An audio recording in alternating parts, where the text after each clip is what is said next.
Remue ménage. Remue ménage.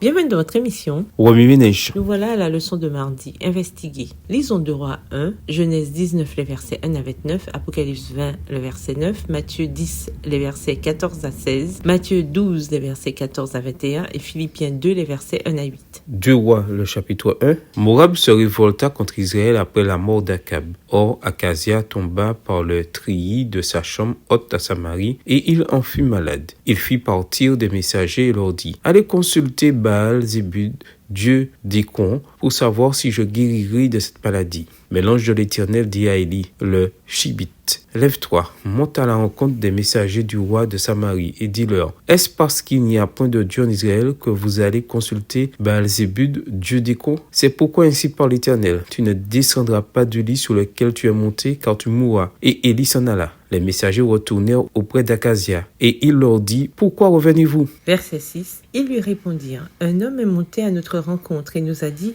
allez, retournez vers le roi qui vous a envoyé et dites-lui: ainsi parle l'Éternel. Est-ce parce qu'il n'y a point de Dieu en Israël que tu envoies consulter Baal-Zébud, dieu d'Écron? C'est pourquoi tu ne descendras pas du lit sur lequel tu es monté, car tu mourras. Akazia leur dit: quel air avait l'homme qui est monté à votre rencontre? Et qui vous a dit ces paroles? Ils lui répondirent: c'est un homme vêtu de poils et ayant une ceinture de cuir autour des reins. Et Akazia dit: c'est Élie le Tishbite. Il envoya vers lui un chef de 50 avec ses 50 hommes. Ce chef monta auprès d'Élie, qui était assis sur le sommet de la montagne, et lui dit: homme de Dieu, le roi a dit: descends. Élie répondit au chef de 50: si je suis un homme de Dieu, que le feu descende du ciel et te consume, toi et tes 50 hommes. Et le feu descendit du ciel et le consuma, lui et ses 50 hommes. Verset 11. Akazia envoya de nouveau vers lui un autre chef de 50 avec ses 50 hommes. Ce chef prit la parole et dit à Élie: homme de Dieu, ainsi a dit le roi, hâte-toi de descendre. Élie leur répondit: si je suis un homme de Dieu, que le feu descende du ciel et te consume, toi et tes 50 hommes. Et le feu de Dieu descendit du ciel et le consuma, lui et ses 50 hommes. Akazia envoya de nouveau un troisième chef de 50 avec ses 50 hommes. Ce troisième chef de 50 hommes monta, et à son arrivée, il fléchit les genoux devant Élie et lui dit en suppliant: homme de Dieu, que ma vie, je te prie, et que la vie de ces 50 hommes tes serviteurs soit précieuse à tes yeux. Voici, le feu est descendu du ciel et a consumé les deux premiers chefs de 50 et leurs 50 hommes. Mais maintenant, que ma vie soit précieuse à tes yeux. L'ange de l'Éternel dit à Élie: descends avec lui, n'aie aucune crainte de lui. Élie se leva et descendit avec lui vers le roi. Verset 16. Il lui dit: ainsi parle l'Éternel, parce que tu as envoyé des messagers pour consulter Baal-Zébud, dieu d'Écron, comme s'il n'y avait en Israël point de Dieu dont on puisse consulter la parole, tu ne descendras pas du lit sur lequel tu es monté, car tu mourras. Akazia mourut, selon la parole de l'Éternel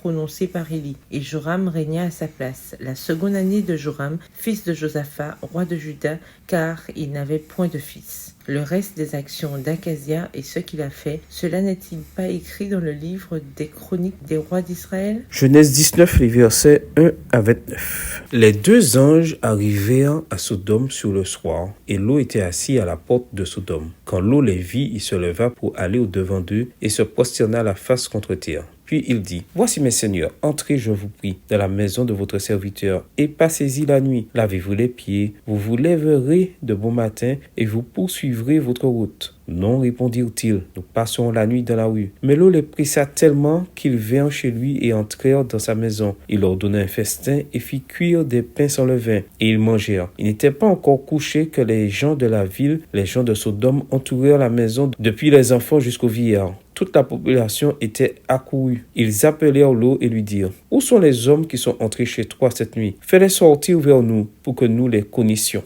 Verset 6. Lot sortit vers eux à l'entrée de la maison et ferma la porte derrière lui. Et il dit: mes frères, je vous prie, ne faites pas le mal. Voici, j'ai 2 filles qui n'ont point connu d'homme. Je vous les amènerai dehors, et vous leur ferez ce qu'il vous plaira. Seulement, ne faites rien à ces hommes, puisqu'ils sont venus à l'ombre de mon toit. Ils dirent: retire-toi. Ils dirent encore: celui-ci est venu comme étranger et il veut faire le juge. Eh bien, nous te ferons pis qu'à eux. Et pressant Lot avec violence, ils s'avancèrent pour briser la porte. Les hommes étendirent la main, firent rentrer Lot vers eux dans la maison et fermèrent la porte. Et ils frappèrent d'aveuglement les gens qui étaient à l'entrée de la maison, depuis le plus petit jusqu'au plus grand, de sorte qu'ils se donnèrent une peine inutile pour trouver la porte. Les hommes dirent à Lot, « Qui as-tu encore ici? Gendre, fils et filles, et tout ce qui t'appartient dans la ville, fais-les sortir de ce lieu. Car nous allons détruire ce lieu parce que le cri contre ses habitants est grand devant l'Éternel. L'Éternel nous a envoyés pour le détruire. » Lot sortit et parla à ses gendres qui avaient pris ses filles. « Levez-vous, dit-il, sortez de ce lieu, car l'Éternel va détruire la ville. » Mais aux yeux de ses gendres, il parut plaisanter. Dès l'aube du jour, les anges insistèrent auprès de Lot en disant, « Lève-toi, prends ta femme et tes 2 filles qui se trouvent ici, de peur que tu ne périsses dans la ruine de la ville. »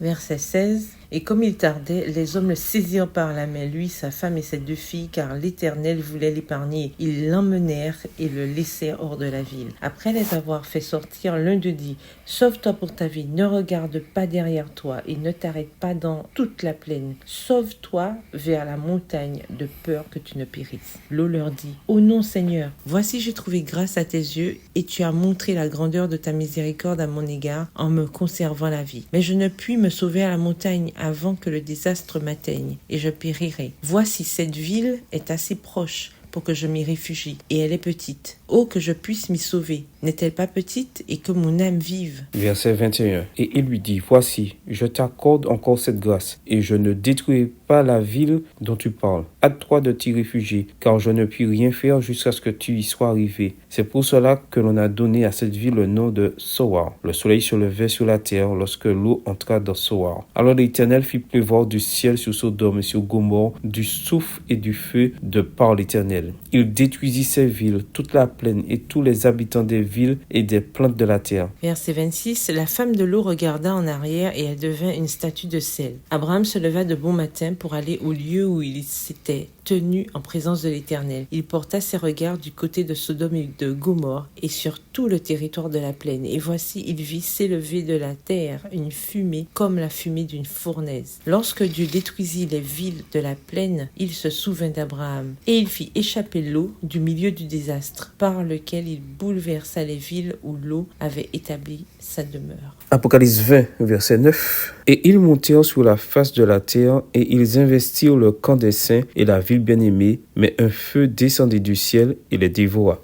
Matthieu 10, versets 14 à 16. Lorsqu'on ne vous recevra pas et qu'on n'écoutera pas vos paroles, sortez de cette maison ou de cette ville et secouez la poussière de vos pieds. Je vous le dis en vérité, au jour du jugement, le pays de Sodome et de Gomorrhe sera traité moins rigoureusement que cette ville-là. Voici, je vous envoie comme des brebis au milieu des loups. Soyez donc prudents comme les serpents et simples comme les colombes. Matthieu 12, versets 14 à 21. Les pharisiens sortirent et ils se consultèrent sur les moyens de le faire périr. Mais Jésus, l'ayant su, s'éloigna de ce lieu. Une grande foule le suivit, il guérit tous les malades. Et il leur recommanda sévèrement de ne pas le faire connaître, afin que s'accomplisse ce qui avait été annoncé par Isaïe le prophète. Voici mon serviteur que j'ai choisi, mon bien-aimé, en qui mon âme a pris plaisir. Je mettrai mon esprit en lui, et il annoncera la justice aux nations. Verset 19. Il ne contestera point et il ne criera point, et personne n'entendra sa voix dans les rues. Il ne brisera point le roseau cassé, et il n'éteindra point le lumignon qui fume, jusqu'à ce qu'il ait fait triompher la justice, et les nations espéreront en son nom. Philippiens 2, les versets 1 à 8. Si donc il y a quelque consolation en Christ, s'il y a quelque soulagement dans la charité, s'il y a quelque union d'esprit, s'il y a quelque compassion et quelque miséricorde, rendez ma joie parfaite, ayant un même sentiment, un même amour, une même âme, une même pensée. Ne faites rien par esprit de parti ou par vaine gloire, mais que l'humilité vous fasse regarder les autres comme étant au-dessus de vous-même. Que chacun de vous, au lieu de considérer ses propres intérêts, considère aussi ceux des autres. Verset 5. Ayez en vous les sentiments qui étaient en Jésus-Christ, lequel, existant en forme de Dieu, n'a point regardé comme une proie à arracher d'être égal avec Dieu, mais s'est dépouillé lui-même en prenant une forme de serviteur, en devenant semblable aux hommes, et ayant paru comme un simple homme. Il s'est humilié lui-même, se rendant obéissant jusqu'à la mort, même jusqu'à la mort de la croix. Ouais, ménage, quelle relation ces versets ont-ils avec le passage principal? Quels autres versets ou promesses vous viennent à l'esprit en rapport avec Luc 9, les versets 43 à 56? Au revoir. Et à demain si Dieu veut. Remue ménage.